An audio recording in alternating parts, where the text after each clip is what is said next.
Monggo ati iku limang kaping pisan maca Quran sak maknani kaping pitu salat wengi lakon tutuk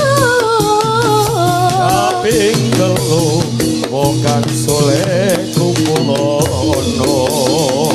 kaping papat kudu menang ingkang luwih kaping limo mikir wengi ingkang suwe